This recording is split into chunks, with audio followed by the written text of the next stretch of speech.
we have a Q&A section of this Zoom webinar where you can type questions that you'd like to ask to our panelists. And we have pretty sure like a voting system. So, if you see a question that you like or you want answered, you can upvote that. And we're gonna try to do that, like, most votes on top, most prevalent questions. So if you have a question, just utilize that Q&A.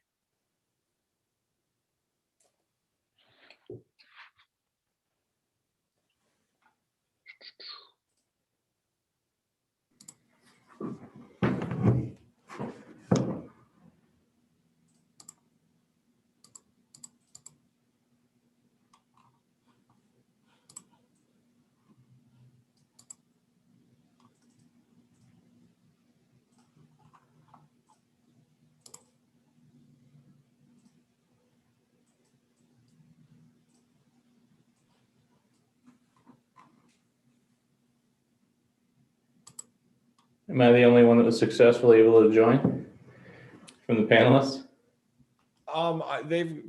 There's one of two now. Hi, Toby. Thanks for joining us. Hello. I'm really glad you're able to make it. It's good timing. I'm almost done with work for today. Long day. You had a conference today, right?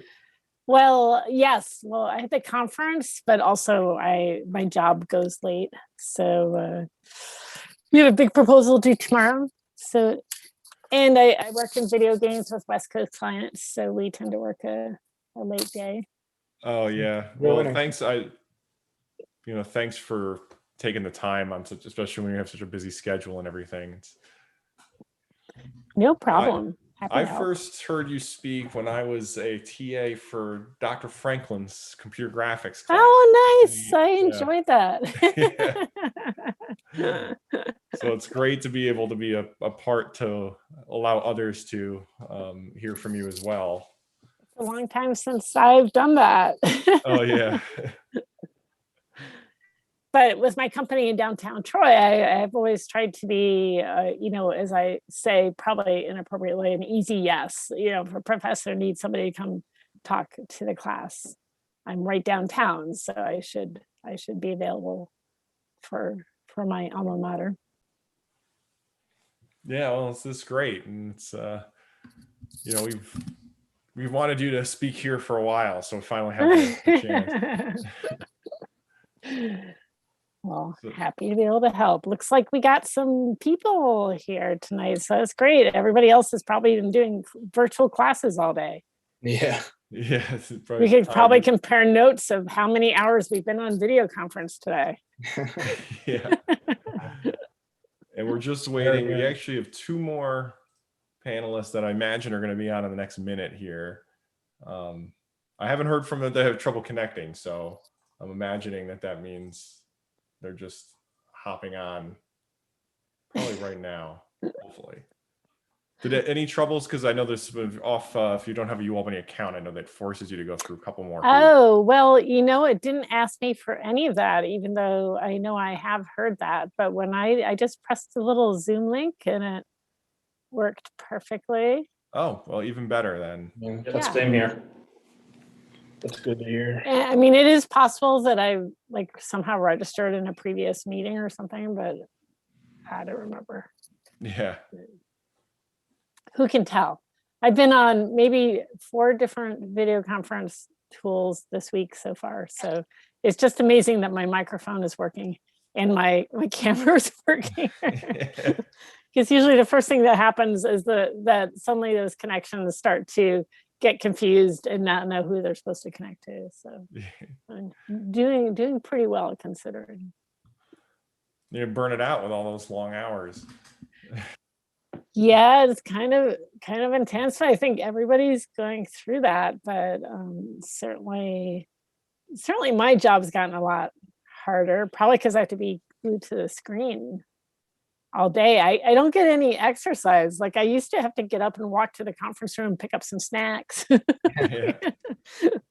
But now the conference room just comes to me, so I can just end up sitting at my computer all day. So I'm glad that this is a temporary lifestyle, because I'm pretty sure it's not very healthy. Yeah, it can't be the healthiest in the world. The main advantage is I don't walk past the kitchen, so I don't get snacks. So I'm one of the few people who's lost weight because I'm stuck at my computer all day, and I no longer have to walk past the goldfish crackers. Yeah, So, well, because I wouldn't be able to turn down. No, goldfish crackers. those are impossible to turn down.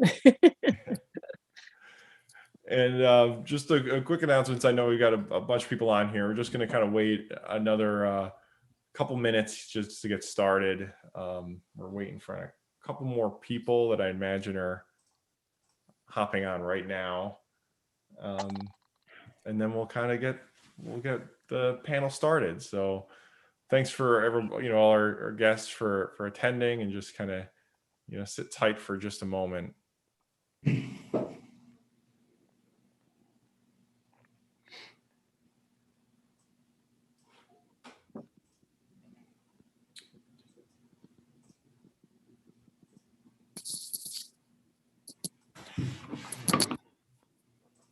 So this is the student IEEE chapter, maybe?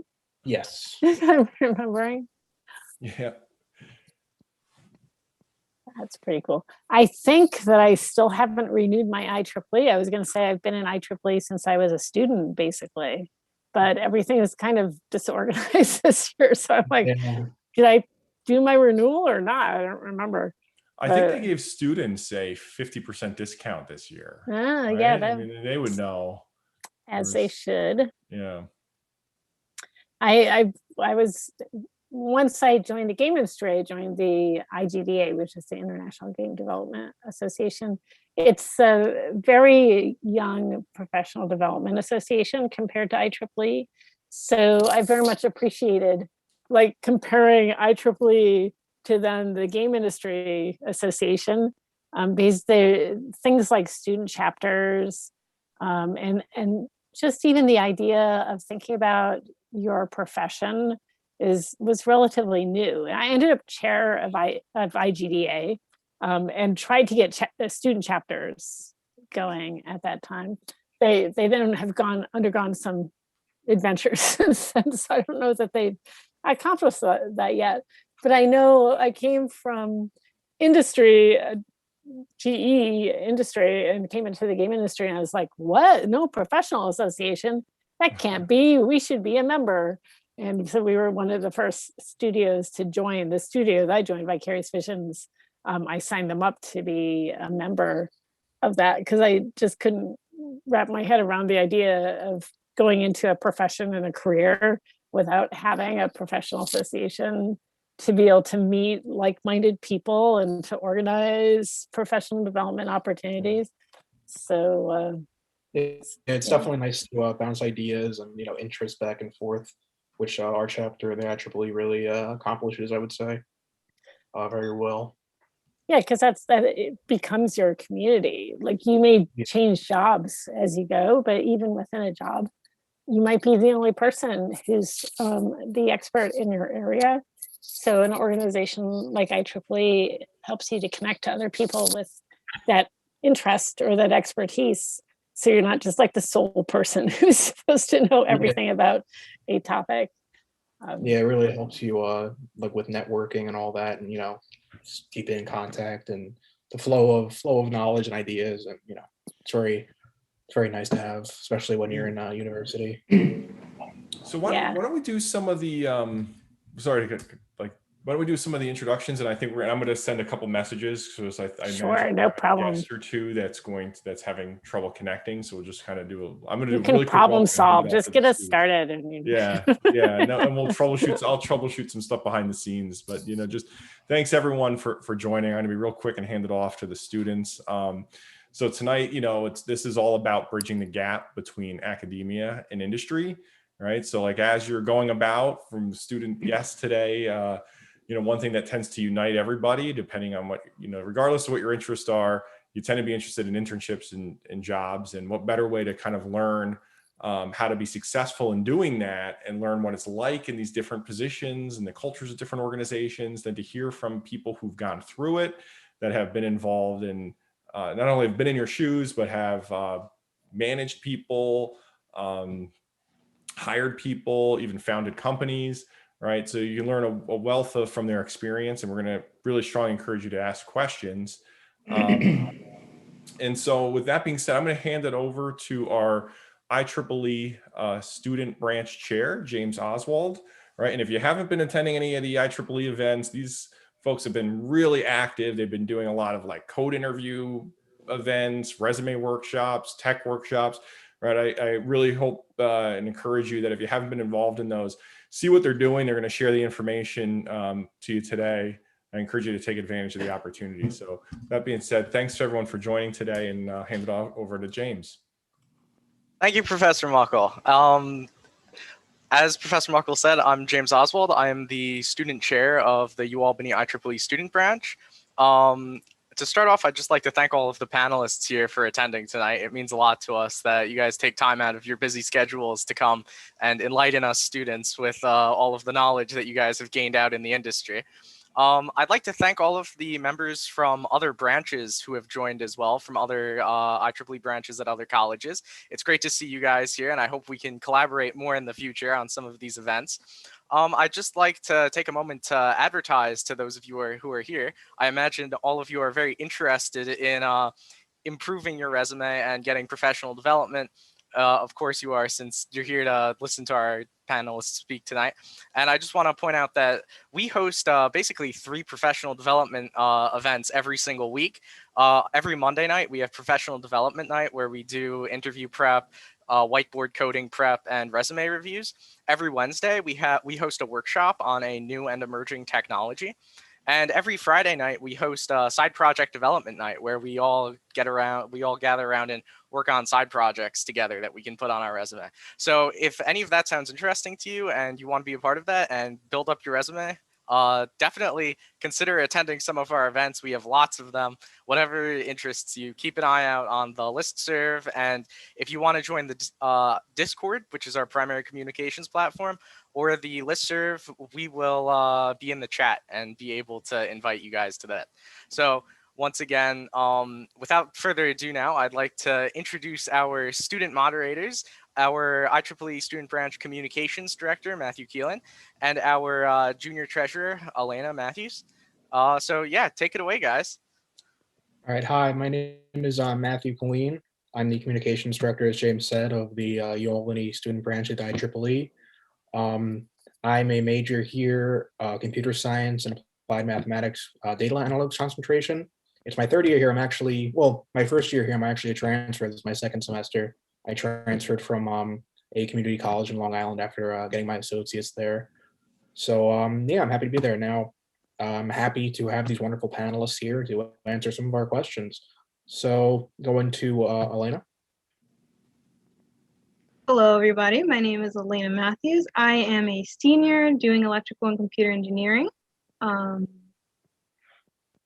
That's pretty much it. I don't have a long title for a major.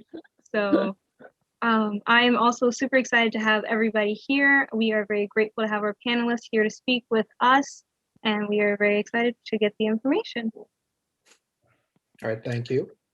So tonight we have right now 2 of our panels. So Dr. Toby Saulnier, I'm sorry if I mispronounced your last name. I'm sorry about that.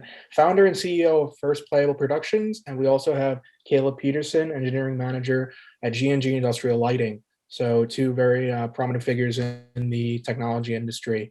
So if you want to ask questions for this webinar, if you want to go to that Q&A section, and pretty much you can put in your question, and we'll have like a voting kind of system. So we'll see which questions really get asked to the top, but we'll do that in a minute. First of all, we want to hear from our panelists and maybe hear some background. So Dr. Saulnier, would you like to start us off? Maybe give like Sure. background. Yes, well, most importantly, I'm an electrical engineer. So I became obsessed with electricity when I was 5 years old. So that sort of sealed my fate to pursue electrical engineering, even though my high school guidance counselor really couldn't even describe what that was back then. So then I went to RPI, which is not too far from SUNY. In my initial classes, this is before computers were so ubiquitous, so I didn't really have experience with computers. So my first class with computers convinced me I wanted to have nothing to do with software or computers ever. I was going to do hardware, which I attempted to do. And I attempted to keep steering towards hardware as much as I could. But the ironic thing about that is that once I graduated, every one of my jobs has involved software, not hardware, to the degree that now I make video games, which technically use electricity because, you know, they need batteries and power. But it definitely is ironic to see how much I struggled to avoid it, and that ended up being what I did. So in some ways, I feel like a PhD really isn't needed for the game industry unless you think that the P stands for perseverance, because you have to constantly struggle to accomplish what you're trying to do. So I first worked at GE, and I then made the jump to the small business world and joined a local game company. And 5 years after I joined, heading up their product development, we were in a position that the company was able to be sold. And at that point, I started my own company. Perhaps most relevant to your situation, I was a horrible undergrad student. I had, I think, like a 2.7 GPA, and it was lower in my major. The thing that brought it up was my straight A's in my anthropology minor.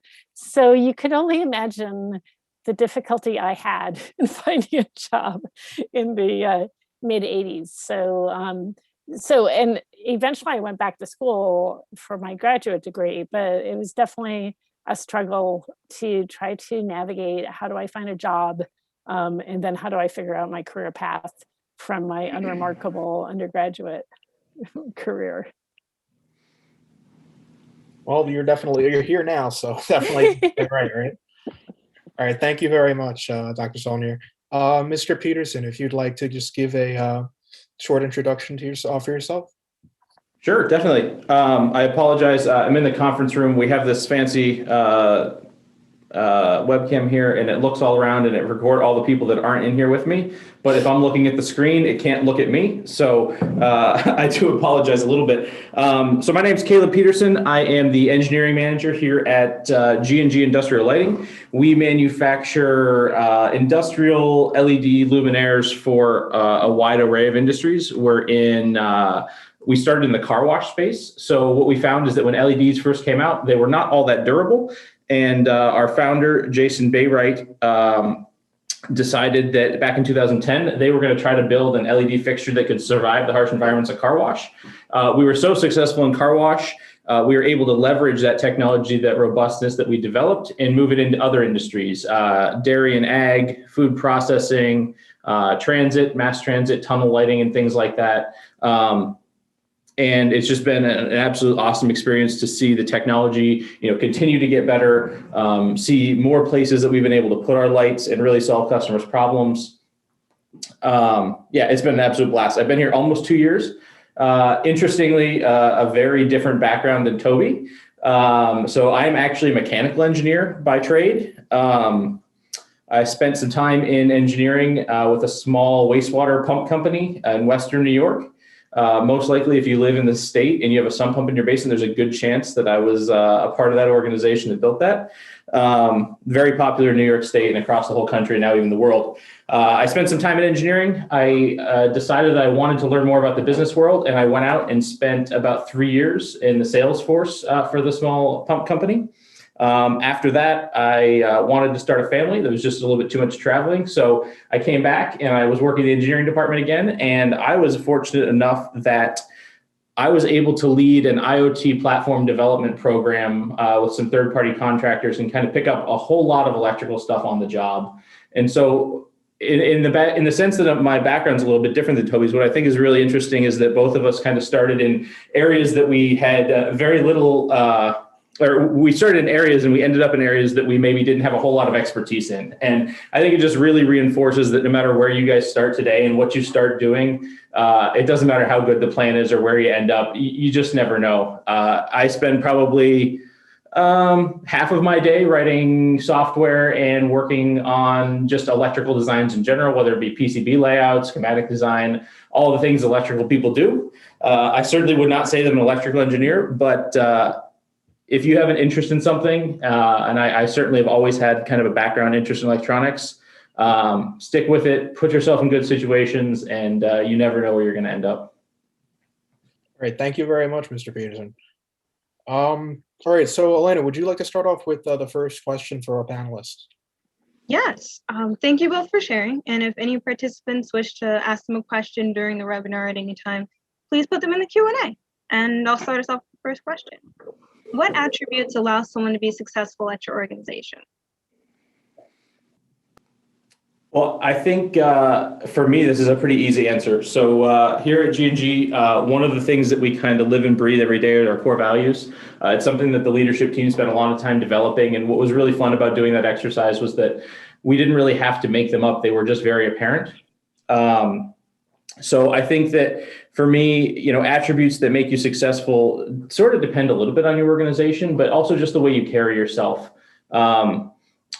For us, it's about moving quickly. We're sort of a smaller startup company, so we want to get things done. We want everyone to be passionate about what they're doing.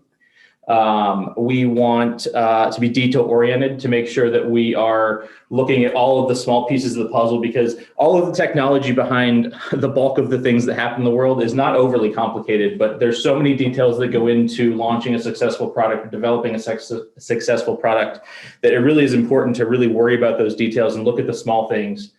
So yeah, for us, professionalism, just being able to speak, present your ideas. You can have the best ideas in the world, but if you don't have the ability to articulate them, explain them to somebody else, and sort of sell them, it can be a tough road. So, yeah. So I would add on to that, because I agree with everything he said. And in the games industry, people are pretty passionate about what they do. It's probably the reason I'm still making games, because it's certainly not the highest compensating career that you can take on. But the things that do make people succeed here is the ability to collaborate, work with other people, hear their ideas. When we make a game, whether it's an entertainment game or a game for education or healthcare, there's a lot of stakeholders involved in figuring out what we're going to do. And you have to be able to listen to other people, understand what they need, and be able to collaborate, which is not necessarily something that people come out of college having learned how to do. The other thing you need is like adaptability and resilience, because it changes daily in terms of what we have to do. Our industry, we sign contracts without a specification. We basically sign up to do a project with kind of like the deadline, a vague overview of what it is we're supposed to accomplish. And the first thing we start working on is the specification, and it's the entertainment industry. So things change pretty much constantly while we're in development. So you have to be pretty resilient to the idea that this thing that you were trying to accomplish might no longer be needed, or you might have new information and need to adjust your plan. I'd like to use the metaphor of climbing to Mount Everest. You have a plan, and then you get to a base camp, and then you replan based on what the weather is now and how that went. And that's a lot of what making games is all about. All right, thank you very much. Appreciate that those answers to the question. All right, so we actually have another panelist joining us, Lauren Crosby from Cree Wolf Speech. She's a university relations specialist. Lauren, would you like to introduce yourself quickly? Yeah, hey everyone. I know I'm fashionably late, so I do apologize about that. I appreciate everyone's grace with that. So yeah, I work at Cree Wolfspeed. We are based in Durham, North Carolina. We have locations all over the country and actually all over the globe as well. But I work, as Matthew said, alongside the university relations team. So our team looks for interns and for new graduate hires, and we kind of run our summer internship. And yeah, it's a great job and I love it, and I'm thrilled to be here to kind of chat with everyone. All right, thank you very much for introducing yourself, Lauren. Mm-hmm. All right, so another question that I have generally, and I see that we're actually starting to get some questions in the Q&A, so after this will probably be the last one I ask, and then it'll be more to the Q&A up to the participants. I would say coming out of university, right? You have an undergraduate or even an internship. Maybe they're still doing undergraduate, right? And they're coming out looking for internships or a job, and they've learned things, whatnot, other technical skills, and you always have this kind of thing where it's like, well, you need a balance between soft skills and technical skills. From which you have seen coming from undergraduate applicants, really coming from undergraduate or intern looking for internships or jobs. What are some mistakes that they make, and is there a good balance? Like, what is the balance between technical skills and soft skills that you really like to see? I guess I could jump in to start this one off. Some of the mistakes I see is like they never had anybody look at their resume. They have typos or things that, clearly they didn't bother to ask that. And if you're gonna hire somebody, you're depending on them to have some level of effort to get their work checked by colleagues or give it another glance. So I think that is not unusual. We do weight soft skills as equally to the capability. So we use just your typical 4-block, GE 4-block, and rate people on their cultural fit, which includes things like communication skills, ability to work with a team, and then just like is this person just great at their job? And it would be rare that we would hire somebody who's like the best at 3D art or the best at programming if they weren't also going to be a good fit for the organization. A lot of that is determined in interviews and those initial screening opportunities, but some things you can find out on just what their activities are during college that they put on their resume in terms of outside interests, how they spend their spare time. Thank you. Yeah, I think I can jump in next. One of the things for me that stands out the most is, when we talk about soft skills versus hard skills can mean a lot of different things. So what I would say a mistake that a lot of kids will make coming out of school and in early internships is talking a lot about coursework. And coursework's absolutely important in anybody's career, but when it comes time to actually start engineering things and building things and doing that, I'm sure that anybody that's graduated and gone on to work in industry can tell you the coursework really is just the beginning. So much of engineering is about problem solving and critical thinking. To me, hard skills are going to be more developed through some of your personal passion projects. I know you guys mentioned that you have a little side project meeting every Friday night. I think that's absolutely awesome. I mentioned earlier, mechanical engineer for me, that's exactly what electronics always were, was just sort of a side project. I certainly was fortunate enough to get a chance to work more in that field. But I think that growing up, I worked on cars, and the technical piece and the hard skills, again, just go back, they're not really academic. They're about learning how to do engineering, at its core. And to me, that's something that a lot of people coming into industry don't have. I've seen so many resumes, just so I can go back to resumes of talking about a class project that they did in a class. And the thing is that there's the difference is the have tos versus the want tos. There's an excellent book about this. Everybody had to do that project. If you wanted to graduate, you had to do that project. I want you to tell me about what you wanted to do and what you wanted to work on and how you went out and worked on that and what you built. And that's going to tell me way more about your ability to be a contributing member of my team than anything you can tell me about the courses that you took. It's a very insightful response. Thank you very much, Mr. Peterson. I can easily echo both of those answers. It can be a little obvious when someone hasn't reached out for resume help. So that is something that can jump out pretty quickly. As far as hard skills go, they are important, and you are learning through your coursework and everything. But for us in our internship, more specifically than the new grad or new hire sort of positions.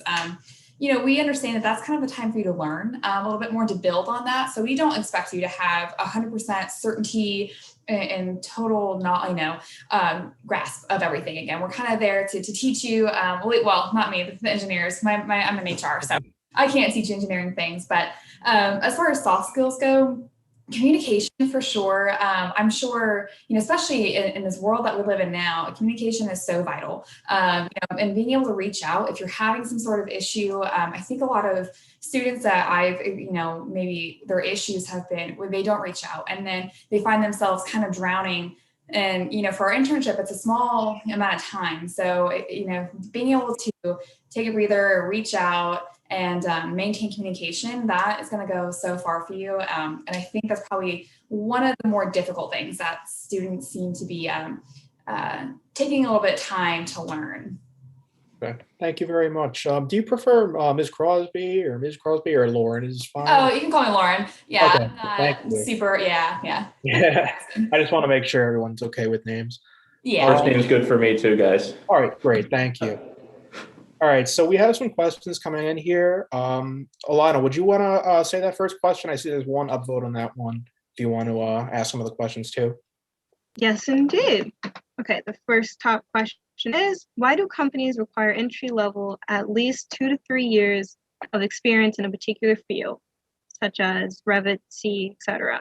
And what can we do in order to have that if we want to apply still? So I can speak recently from experience. We've gone through the process of hiring a new grad recently, and I am not ashamed to say it did not work out for us. But to speak specifically to this point, we're a very small team. Myself and at the time we had 2 other engineers.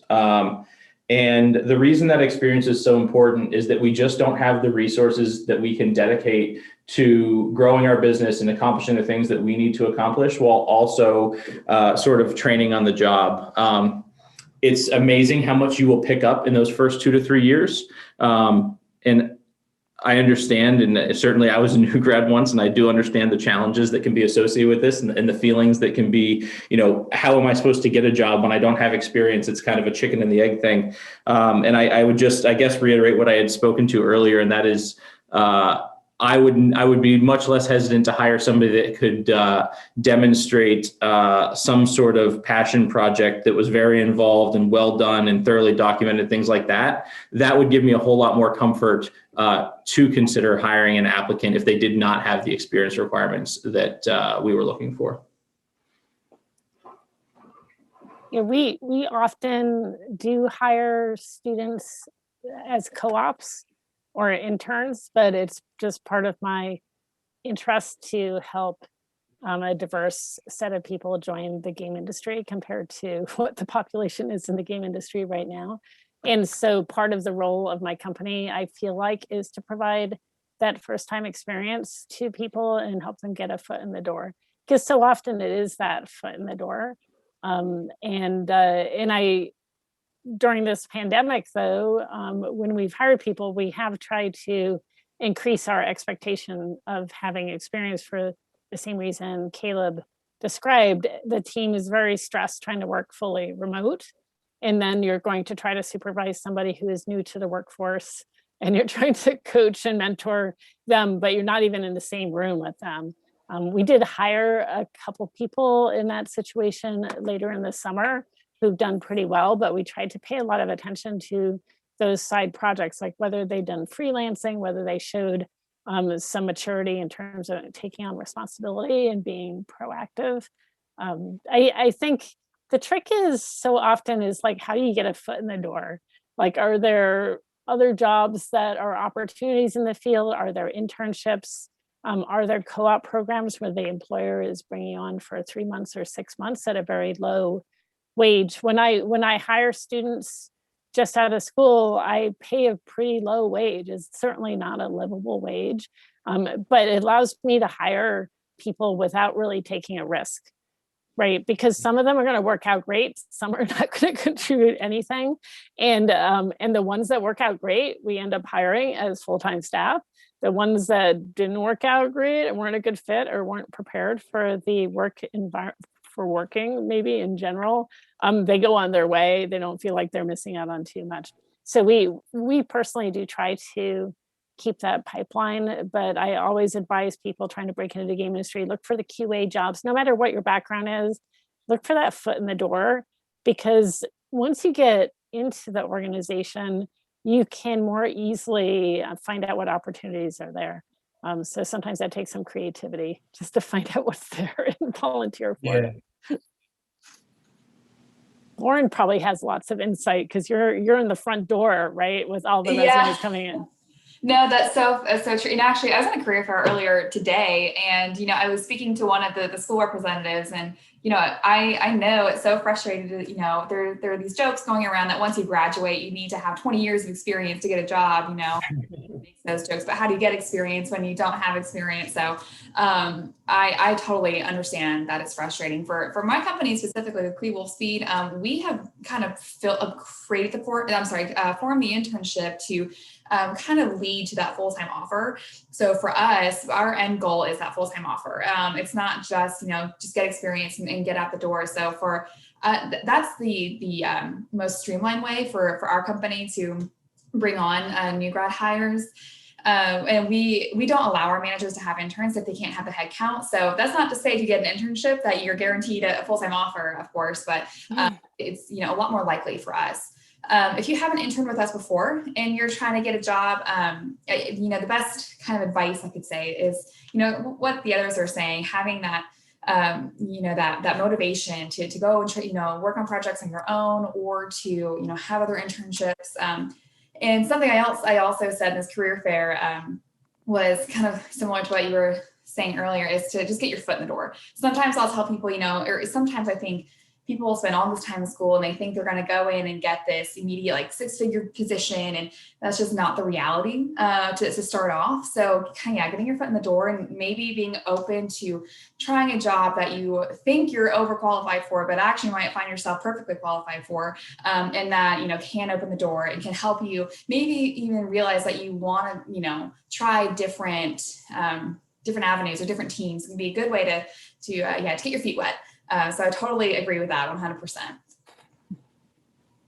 All right, thank you very much for all those answers. Yeah, they do sound pretty much what I've kind of heard also. Pretty much like you too, like, you know, we expect to get out and, you know, get these, you know, large paying jobs, but I've heard a lot of people too, like they'll go out and try to get their feet wet by getting like an internship even after college or something like that to try to get prepared. So thank you very much for all those answers. Next question that I have is getting really popular in the Q&A chat. What is a big red flag for you guys, quote unquote, red flag during the interview process? If you ever, like, you know, interviewed people for maybe internship position, etc. Where do I start? One thing, yawning. That's something that I find myself running into, and don't get me wrong, I get it. Sometimes you're sitting in these career fairs or interviews or whatever for hours and hours at a time. But yeah, that's usually a bad sign. Having messy hair, you know, I don't care if you have, you know, hair to the floor or, you know, pink hair or whatever, but if it's just clearly messy and your appearance is messy, because this is a time, you know, an interview time is when you're trying to be impressive, right? So you want to show that, you know, you put effort in, and that you're trying to give this impression of like, hey, look at me, I'm impressive, you know, there's that. So that, those are just immediate things that you see immediately. You know, once you start talking, having, for me, I wouldn't, maybe it's a yellow flag, but if you haven't done any research on the company that you're trying to apply for, that can be kind of a little, you know, it seems like you're just trying to, you know, throw a dart at the wall and see where it lands, as opposed to wanting to be with that company. And let's see. What else? I feel like I could take the rest of the time with this sort of question. Also, I'll try to kind of narrow it down, but whenever you're speaking about your experiences and your courses and everything, being able to explain it to someone, say like me, who works in HR, who doesn't have a technical background, that shows that you actually do understand the material, as opposed to just regurgitating things that you've heard, you know, in your classes and everything. So that one's not as big as, you know, the other things that I mentioned, but those are just some quick, immediate red flags that I experienced. All right, thank you, Lauren. Mm-hmm. Yeah, I think one of the things that I would add to that is just a lot of it comes down to how you carry yourself. You know, we're certainly not looking for somebody that's going to come in here that's going to be so overconfident they're going to be able to just deliver everything that we need without any without any trouble at all, being a new grad. But at the same time, I'm not looking for somebody that's so unconfident in their abilities that they don't even know how they could contribute to the team. So I think there's this balance of like a humble sort of pride in the skill set that you have and understanding sort of where you fit in the workplace, but also what you can bring. I don't think that you should underestimate yourself at the same time. It's kind of this balance that I really like to see. And then one thing that Lauren had mentioned that I thought was really kind of comical and we had experienced recently in an interview, and it was certainly red flag after it happened. We had a young man do a lot of research about the company, and he started sort of telling us how our products all worked. And he was wrong. And he was like very, very wrong about how it worked. And so that's kind of where that piece of being humble and understanding what you do know, what you don't know, and understanding where you can benefit the organization really, it really stands out in an interview. Yeah, thank you for your response, Caleb. I'll just add one item that may complement all the other great points that have been made. Sometimes I run across cases where somebody is not able to articulate what they themselves contributed to a team project, and they can't switch out of we into I, and they can't articulate what they themselves specifically did. And that becomes a red flag because you're like, what did they do? Becomes really unclear, like what did they actually accomplish? It's tricky because when you're working on a team, you like to think of what we did and you don't focus on individual accomplishments. But when interviewing for a job, you have to be able to articulate specifically what you have done on those previous experiences and show an awareness and a grasp of what your contributions were so that people can understand that role. All right, thank you very much for your response as well. All great responses. Elena, would you like to answer the next question or ask the next question? Sorry, not answer. Yes, let me see. All right, the next top question. What are some red flags that you most commonly see on resumes, and what are some things that you'd like to see? Well, I know Lauren's going to have a ton of things, so I'm just going to jump in with a quick thing. People's summary of what they want to accomplish in the world can be somewhat grandiose at times. So I would just like pay attention to what you put on as your overall goal. It can either seem extremely vague, or it can, come across as being a bit over the top and I guess not realistic. So that catches my eye right away. And of course, I already mentioned, like, have somebody look at your resume, make sure you haven't misspelled stuff, make sure it's not crazy. I personally do not like resumes that are very off the normal form factor, where people like put things on a different side and they have crazy headers or they're using fancy font, because I'm like, all right, there's one system that you need to learn, which is how to make a resume. So if you can't learn that system, or you can learn the company system. So I personally tend to hold some marks against people who are super creative with their resume, because I just like, the simple rules, and it shouldn't be hard to follow them. But I'm sure others have many more examples. Yeah, I think that's an amazing point. If I have to work too hard to read your resume or review your resume, I'm probably going to move on. I also, kind of along those lines, having, bullet points, not having just one block of text. I know some people want to go into heavy detail about the projects that they've worked on, but trying to make it, as concise as you can. And also with engineering, in pretty much every other field except for engineering, it's kind of drilled into your head. Keep it to one page, but if you're able to, in a clean way, make it 2 pages, that's okay. At least for us. I always like to tell engineering students, if they have the relevant experience and relevant projects, don't try to make it so simple. Showcase what you know and what you've worked on. Depending on where you are in your schooling, I know freshmen, it can be a little trickier to, have, experience and to be able to fill out a resume. But, if you're on that senior level or so, being on a high school team, sports team, don't get me wrong. I was in sports all throughout high school, but those little things for me aren't relevant anymore. So if that's something you can knock off your resume, that's something that, I prefer, at least. I would rather see, you now and you and your, again, your coursework. So the biggest thing is the structure. Having your relevant software skills and technical skills, and if you are taking relevant coursework, depending on what that is, having that listed for me personally has been pretty helpful, again, especially because I'm not a technical person. So being able to have a better grasp of what you do know definitely helps me know what you know. Yeah, I think the only thing that I would add, kind of on the same lines as the sports team comment, I don't have any issue, and I don't think that Lauren was implying this at all, that you should not include some of the things that you love to do. I think that I've spoken that enough. I'm a huge advocate for telling us about who you are and what you like to do and following those passion projects. One thing that does always stand out to me is there's a certain base level of skills. When you start to fill out like your software skills and what skills you have, like, I'm happy that you know how to use Microsoft Office, and that's great. But like, I think almost everybody does, and that is really not something that you're going to differentiate yourself with. If you don't know how to use it, maybe put that on there just to let people know.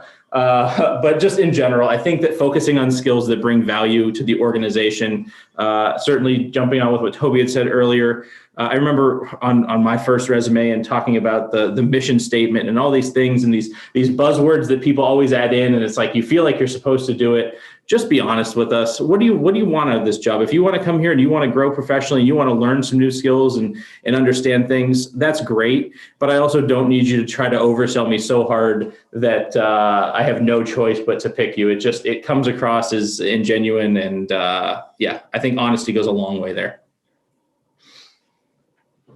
Thank you very much for those answers. Very enlightening too. Yeah, because definitely coming from an undergraduate or someone who's trying to get a job, you do want to impress, but you don't want to always, try to over-impress, overcompensate, because you can usually tell. So I'm going to actually ask one of my own questions. Getting a little away from the interview process, we'll talk about more about the company in general, or someone who's hired at the company.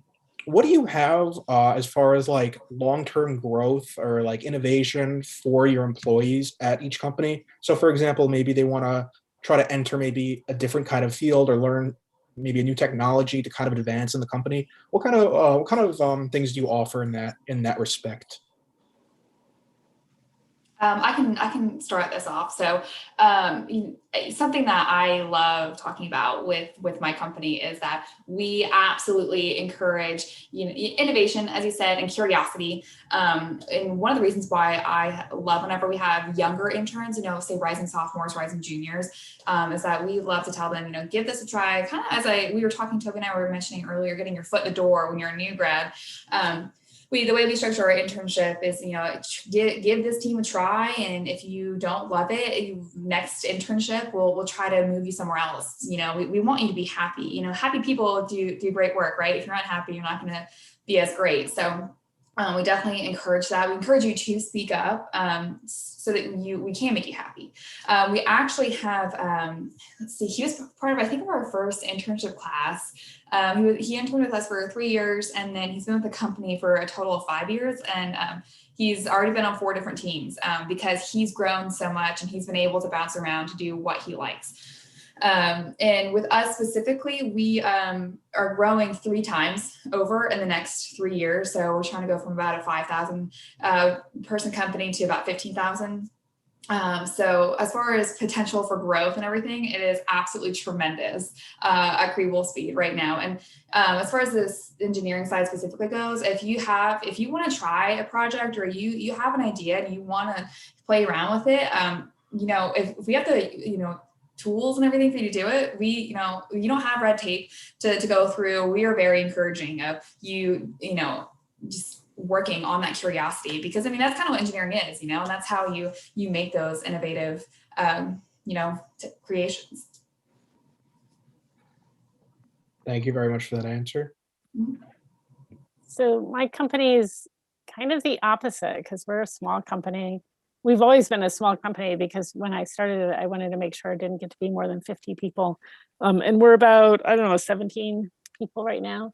So one thing that's a trade-off, even for my kids, I think many students, is, do I go work for a big company or a small company? Big companies have all kinds of training. They have a well-defined progression. I benefited tremendously from working at GE as my first company that I worked at. Small companies have other benefits. We don't have as many job levels, and the responsibilities are a lot more fluid. On the positive, you learn like literally everything about the business and the industry. And you'll probably be doing part of the CEO's job sometimes if you have the initiative to take on things. I mean, given that the CEO's job is doing all the leftover work, basically. But so that was a choice that many people go through is, do I work at a small company where I get lots of insight to every aspect of this business and industry, or do I work in a big company and have access to training and mentors in a more defined progression path? And it's a very hard decision to make, and it might change over time. And it's just something that probably doesn't have a right or wrong answer. It just depends on what you want to do at the time. All right, thank you. Very informative as well. Yeah, I think I would certainly echo what Toby had to say. Again, I started with a fairly small company. They grew a lot during the time I was there, and I had a lot of opportunity to grow with the company. So while we may not have a very defined path where I can sit here today and say, hey, when you join our company, here's the path to be a senior engineer in our organization.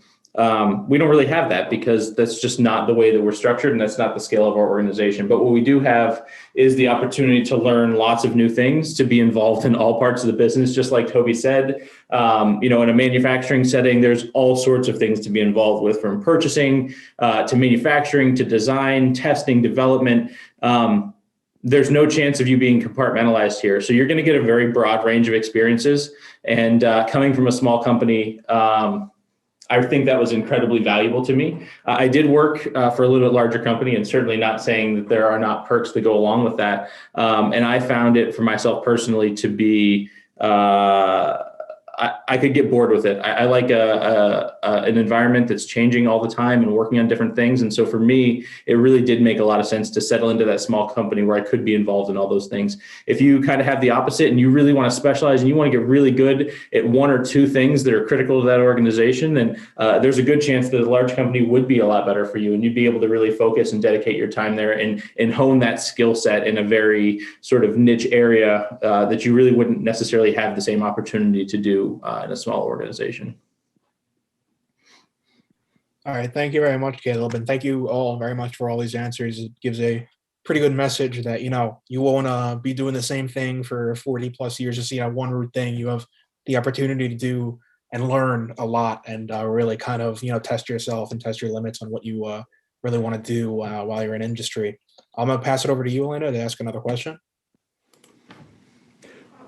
Actually, I'm going to take the time to introduce our other panelist, which is Bill Hoffman. Sorry about Welcome, that. welcome. This is the founder and CTO of Kitware, and if you would just have a brief introduction.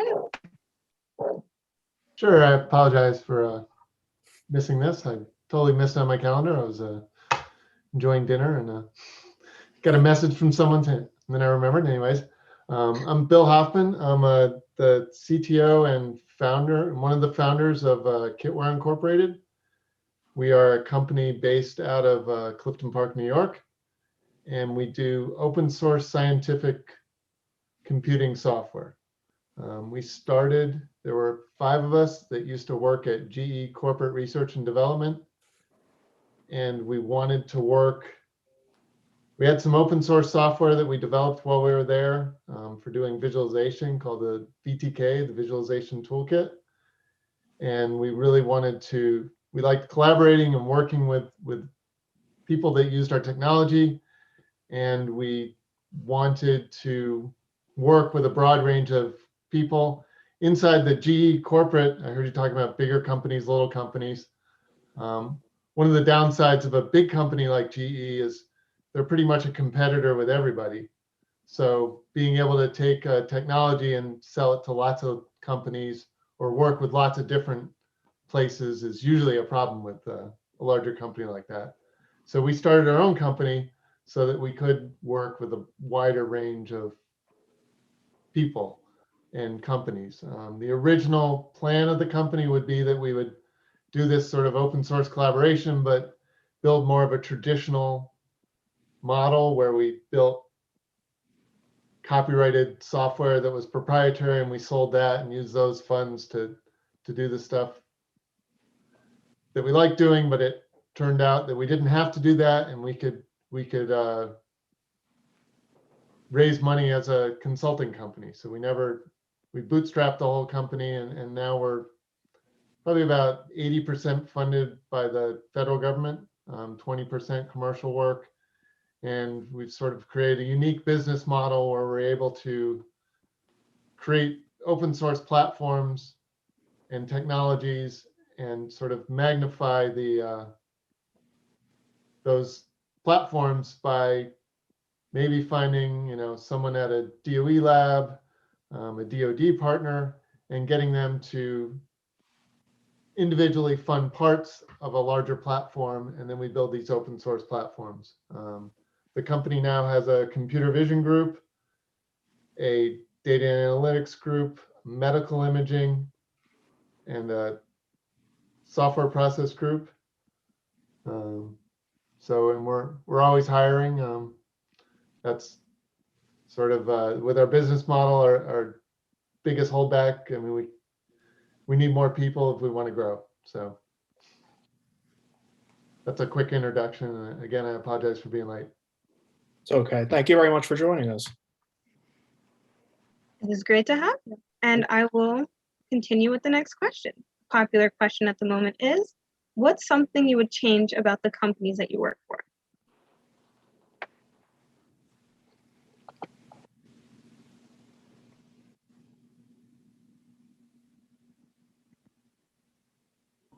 I promise I'm not being paid to say this, but nothing's coming to mind. I personally, I love my job. I love my team. I love my leadership team. I have flexibility with my job.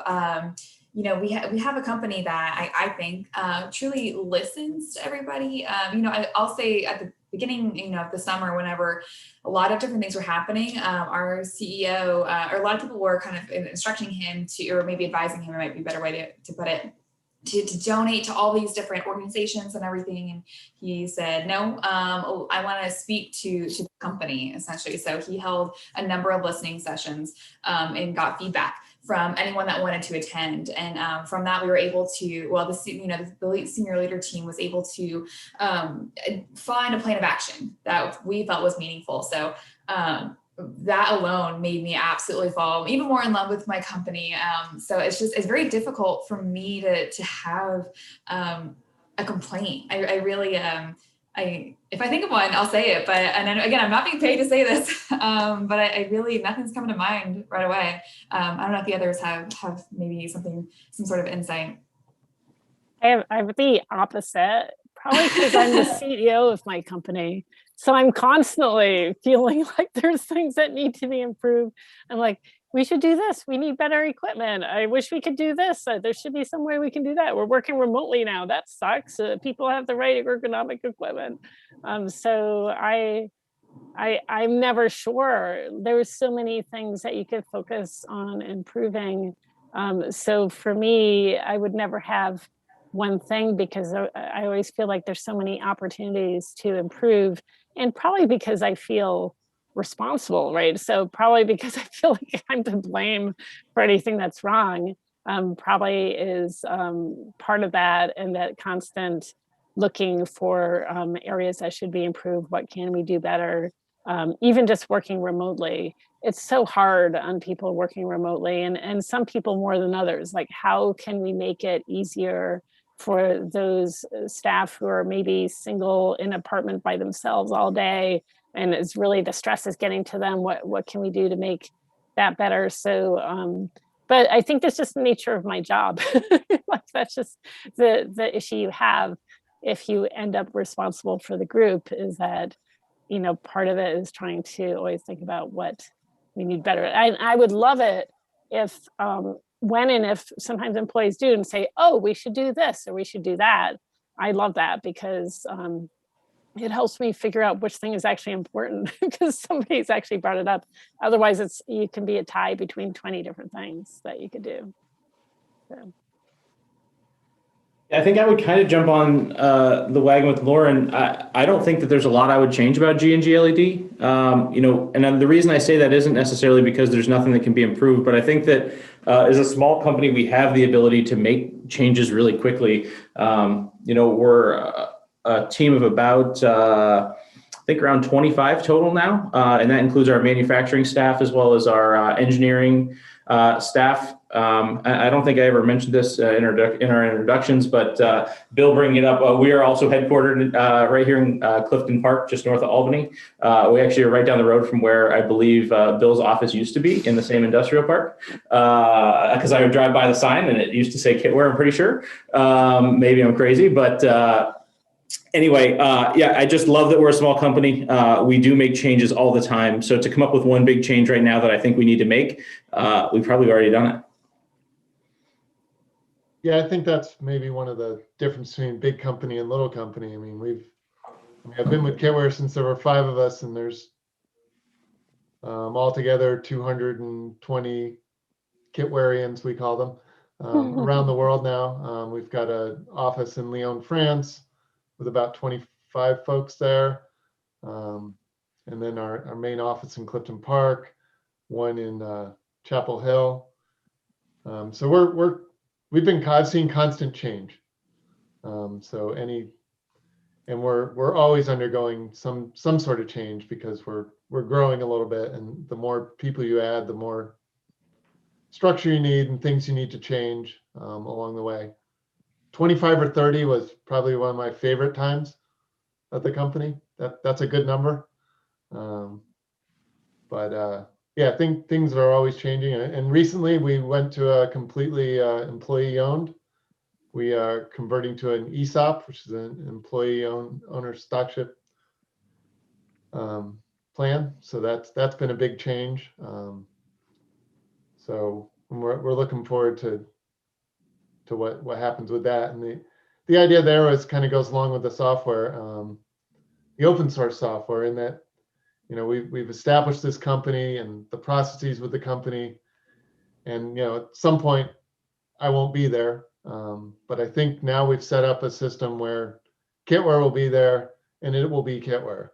You know, we could have sold it to someone and taken the money and retired, but instead we're, you know, sort of loaned the company money to sell the stock to the employees, so we could turn it into a employee-owned company and still keep the same culture and try to grow forward and grow the next round of leaders from inside, and not sort of sell out the company. So that's going on. So there's that big change. But I think, you know, as opposed to like if you went to work for GE, GE is going to be GE, you know, until it isn't anything. Till GameStop takes it over, right? Yeah. Yeah, it's been great. All right, thank you very much for all those answers. Very informative answers. I have another question that's coming up the pipeline here. It's gotten pretty popular in the chat. So, you know, as undergraduates, people coming up, everybody always hears about, you know, the technical interview process, or, you know, what you're looking for, like in an interviewee, right? And what you like expect from them. I know we've asked a little more about resume questions, but maybe even just like, what is the interview process like for the companies that you represent, I guess would be a good question. Like what kind of things do you test really? So I'll step in quickly just because I'm sure the other 3 have much more to offer as far as relevancy. I can say for the internship interview, you usually meet with, you know, someone from my team and someone on the university team, have about a 30-minute call. And then from there, we set you up with the manager. You know, if the manager likes your resume and we like, you know, kind of if that initial interview with us went well. And then from that point, you'd have a 30-minute call with that manager, and then the decision is made. So we make our internship process pretty small and pretty short. For full-time options, it's a little bit, it's different, it varies. Some teams you will be meeting, you know, either with a group for maybe an hour and a half, or you might be giving a presentation and then meeting for 30-minute segments with a group of, you know, maybe 4. For us, it does range kind of throughout our company. But very few teams require a presentation, but we do have a few, and you would speak about, you know, your technical skills. As far as me sitting in those presentations, I don't really do that. So I don't really know exactly what they're looking for. So I think the other three, again, will have a better insight as to what specifically is being looked for. So I can I think go it's- next. Yeah, go ahead, Bill. Sure. So the process of kitware, resume comes in or referral, and then if the resume looks good, someone from HR would contact you and ask you a little bit about yourself and sort of your technical background and a few technical questions. If they thought there was a good fit for one of the openings, then you would get a call from one of the engineers who would do a fairly, not completely deep, but a fairly deep technical dive into your abilities. We're a software company, so they would, sort of grill you on the basics of whatever group you're going into and what part of kitware you're interested in. And then if you made it past that first screening, then you would get scheduled for what used to be an on-site interview, which is now a virtual all-day fun event, where you would do a presentation that goes somewhere between 30 and 45 minutes and then an hour in front of a group of people. And there would be some Q&A involved in there, and you would sort of present some interesting projects you've worked on, go over your resume, talk about why you're interested in kitware, answer some questions from the group, and then you would have half-hour to 45-minute sessions with probably 3 or 4 maybe engineers, talk with HR, and then we get together in a group and basically rate the candidate on how they did in each of the areas. The technical areas can be, C++ programming, math, deep learning, machine learning. It depends on the exact position. But I would say one of the things you don't want to do is, put a whole bunch of things on your resume that you sort of really sort of briefly know and don't know that well. Put down things you actually know, because you'll get asked questions on it. And if you have a very cursory knowledge of it, that's probably not going to look good if you presented it yourself as that's something you knew. But that's sort of the process. I'll stop here. All right, thank you very much. Yeah, I think certainly, again, as a small organization, there's not a whole lot of very specific structure that goes into our interviews. We've had a couple candidates do some short presentations, and when we're looking for that, that's really more of a soft skills type thing for us. I want to see how you collect the data, how you present the data, how you present yourself, and things along those lines. But we do a lot of product development, mechanical and electrical, and we haven't found any specific technical skill set that we could do in quiz for that's going to tell me that you're just going to be outstanding at that piece of it. Again, critical thinking, problem solving are two of the most important pieces for somebody in our organization in product development.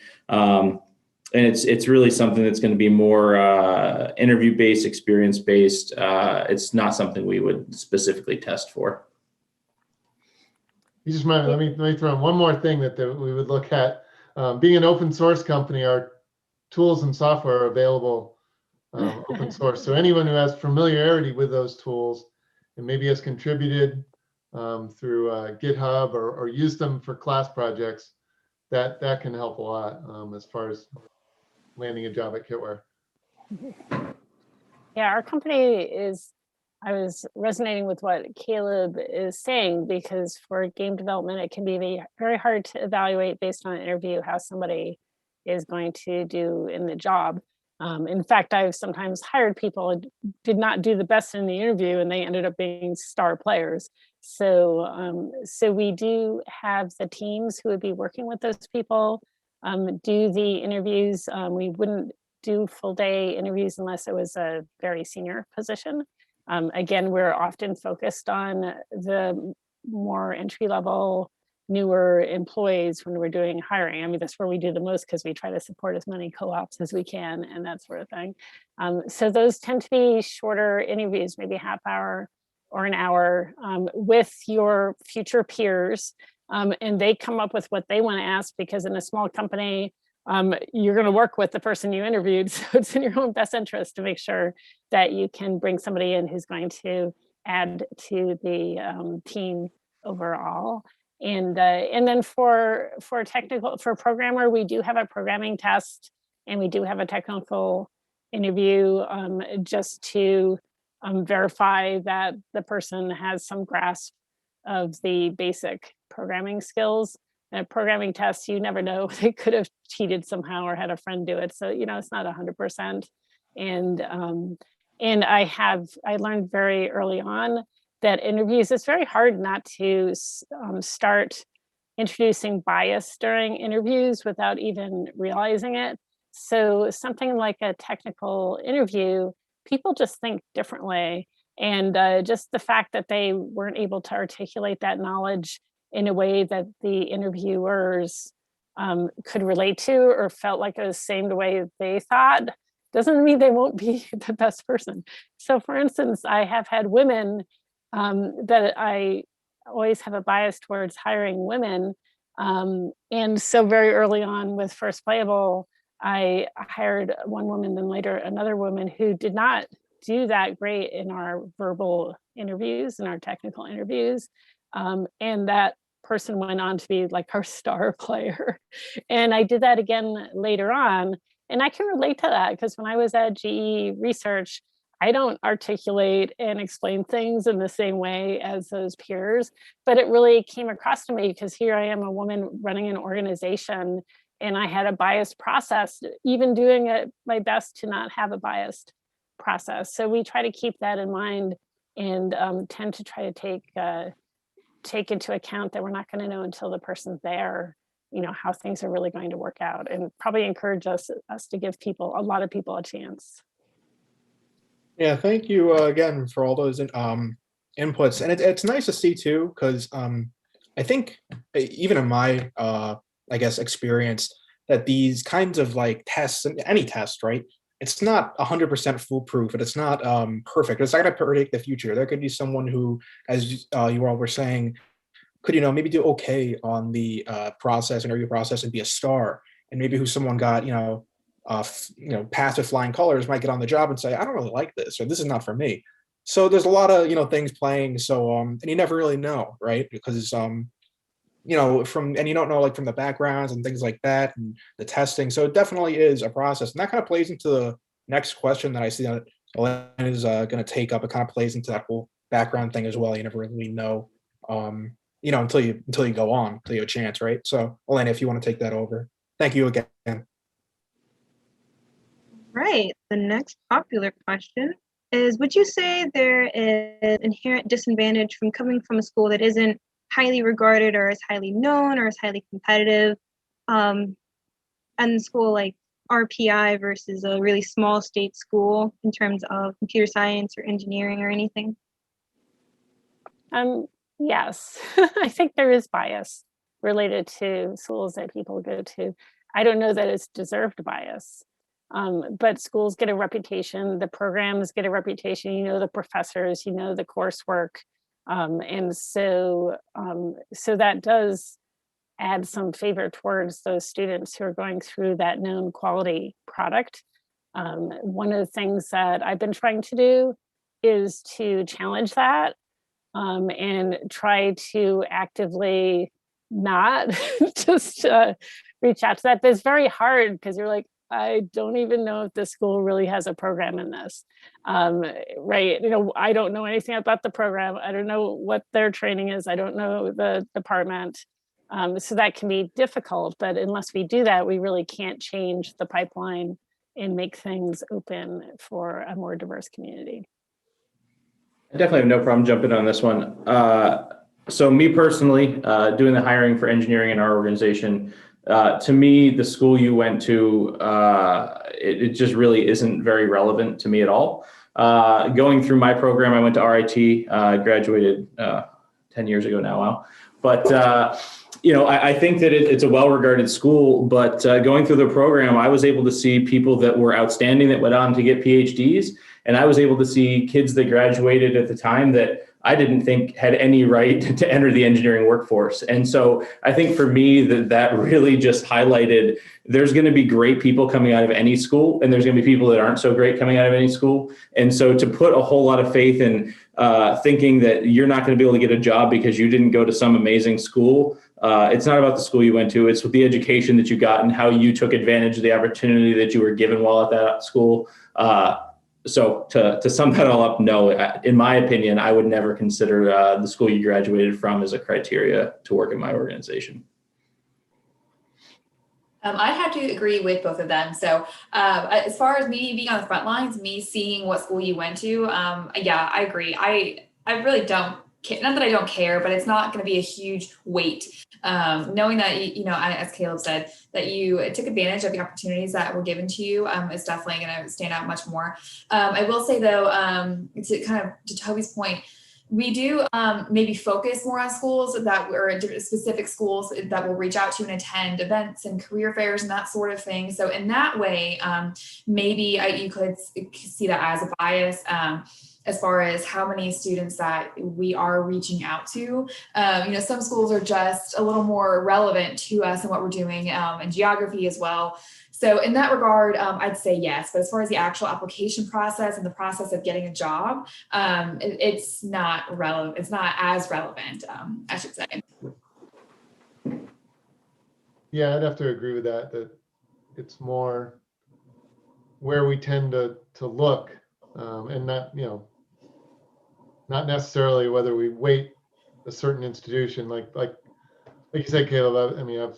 We've interviewed people from RPI that are just not so great, and we've interviewed some that are fantastic.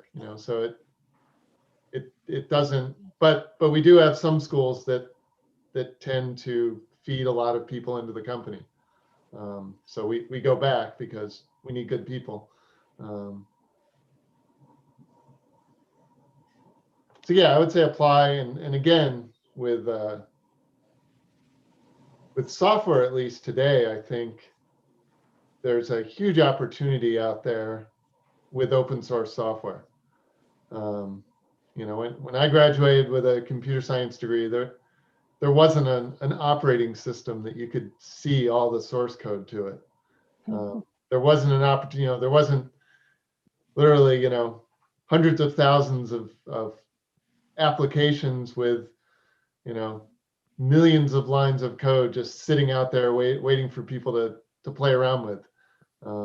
And taking advantage of that, I think is going to go far. If you've got activity on GitHub, if you delve into a few open source projects, that really goes a long way to show that you understand. And a lot with what we're looking for when we interview people is the passion. So, why did you get into programming?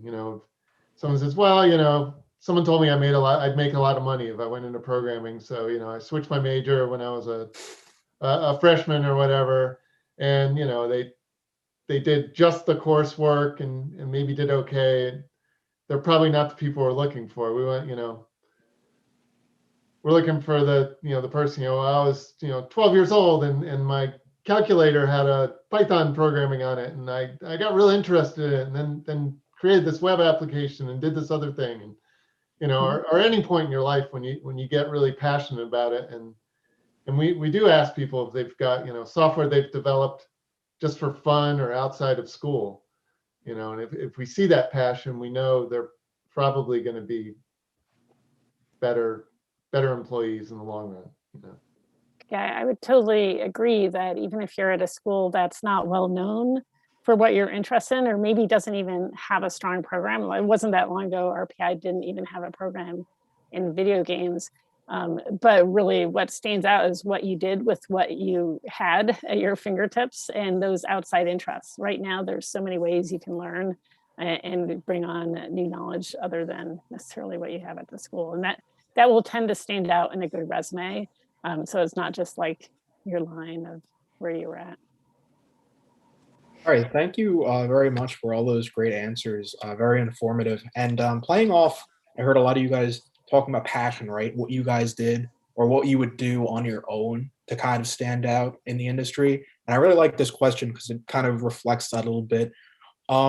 It says pretty much, what are some examples, or how about what are things that you had done that really kind of exemplified, or things you've seen that other people have done, like maybe projects or maybe taken initiatives, maybe tried something new that really stood out to you? What are some examples of those things that you really like to see? Like maybe not so specifically, but maybe like they took an internship or something they didn't that was and they succeeded at it, or maybe they did some projects that are really like tough, anything like that.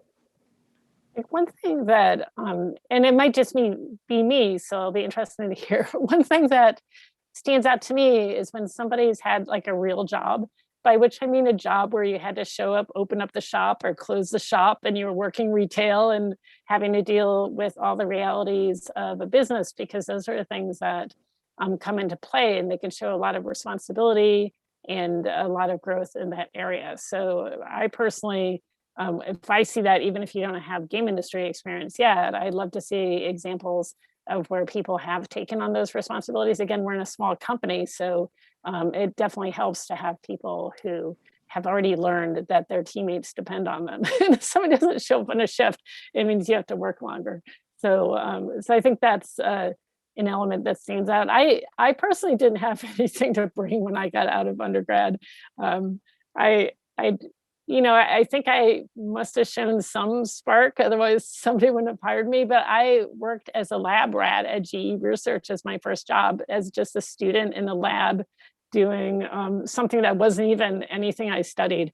That was because a friend worked there and they needed to find somebody else to basically do really basic things. And once I got there, though, and probably a lot of my experience since then, I just have a ton of initiative. I'm always looking for things to do, asking questions, and kind of building that. But I'm somebody who would do very poorly on that kind of entry level thing because I didn't really have anything to show on my resume. So the good news is, if you're in that situation, things can still go great. I think Bill touched on this, a little bit, touching on the open source software aspect. There's so many avenues to obtain information and knowledge now. Again, being my mechanical background, something that stand out to me is sort of a passion project. There's so much 3D modeling software that's available now for free. 3D printers are so affordable now that there's no reason that potentially a student couldn't afford one. If an applicant came in to me and they could put something in front of me that they had designed and built from the ground up, and they would say, this is my mechanical design and this is the reason that you should hire me, that would be such a compelling case to consider somebody like that. Very much the same way that Bill mentioned. If you've gone on GitHub and you've contributed to open source software, it just shows initiative is something that Toby had just mentioned that stuck out to me. It just shows so much initiative and so much drive that you're doing that because you want to do it. And the best thing that we could want from our employees is for them to come to work every day and do something that they're wanting to do.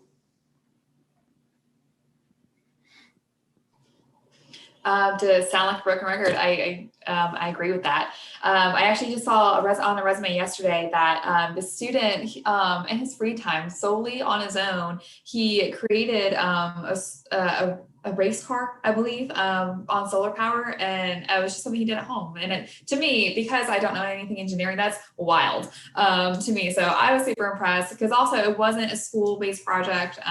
Not that school-based projects are also, of course, very important in it. Toby mentioned earlier, there was someone that she said that it's difficult it's a red flag if you can't separate the I from the we. So being able to work on group projects, but knowing your part. And for us specifically, Cree Wolfspeed, a lot in the EV market and in so anything kind of solar or anything vehicle-like is pretty impressive to us. So I know a lot of schools seem to have a lot of solar vehicles or something along those lines. So that's something that, again, in a very specific sort of way stands out, but also really just being able to separate the I and the we.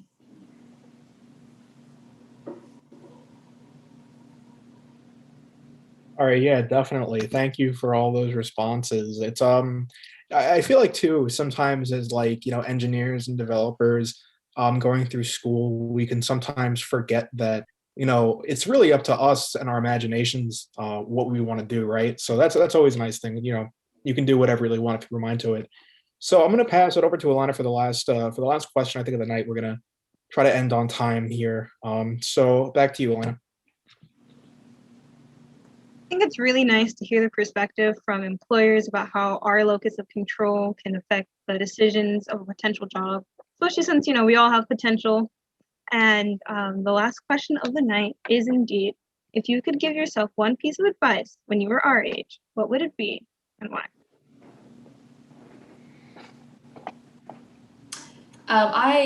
Based on what I do, I get to speak to students almost all day, every day, and I love it. And I think one of the reasons why I love my job is because whenever I was in college, I did not take advantage of the opportunities. So this is maybe my way of making up for that, is to let everyone know, like, you're getting so many opportunities. And as I mentioned earlier, it can be a little obvious, you know, if you haven't had someone review your resume, you know. I personally have not worked with a single college or a university that hasn't had, you know, some sort of, you know, resume review or resume workshop or someone where you can go to. So little things like that.